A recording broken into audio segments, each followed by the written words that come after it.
Hello and welcome to English with Mrs. Smith, where we're looking at text types for directed writing, and this is part 2 of writing a speech to argue or persuade. There are many features that can be found in a successful speech to argue or persuade. In part 1, our focus was on structure. In part 2, we're shifting our attention to those other components that you can combine in order to create a convincing and persuasive speech.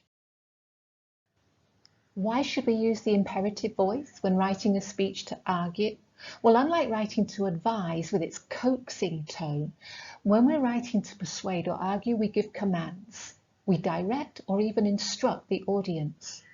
We aim to project authority.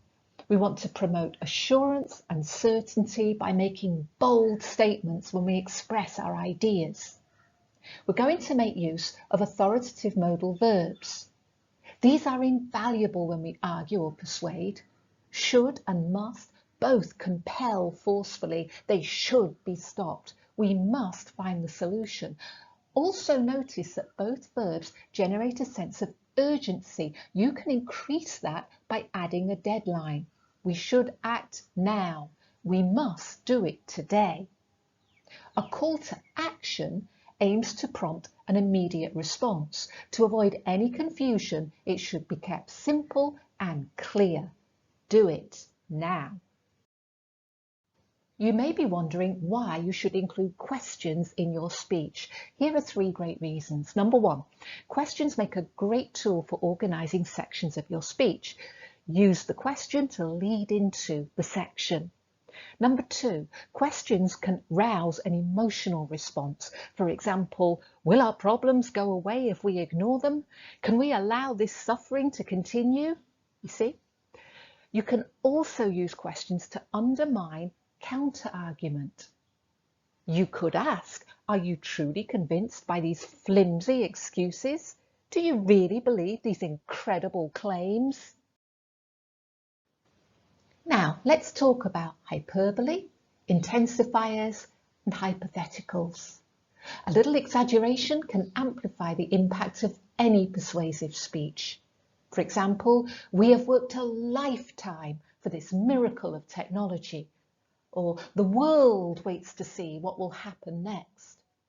You can also increase the effect with well-chosen intensifiers. For example, our entire nation will benefit immensely, or they have absolutely misguided and completely abandoned us. Why not paint a picture to either attract or repel your audience with hypotheticals? Imagine the catastrophic consequences of their schemes.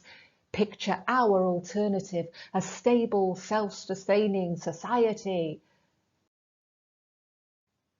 And finally, let's have a look at counter-argument and how you might use it. If you're presenting just one side of the argument, you might ask, isn't it unwise to mention points made by the opponent? You're right. Your goal is to present a single point of view. However, your speech can also provide an opportunity to challenge the opposition, to even undermine or discredit some of their points. For example, they might claim to have found an answer, but where is the proof? Or if we trust their proposal, will they simply disappoint us again? You might be able to create some doubt or expose a flaw of reason. Again, their claims may be optimistic, but shouldn't we expect them to be realistic? Are we prepared to settle for such confusion and uncertainty? By using counter-argument, you can begin to dismantle the opposition's point of view. If you enjoyed this video and found it helpful, please leave a comment in one of the boxes down below. If you have suggestions for future videos, let me know. Look forward to seeing you next time on English with Mrs. Smith.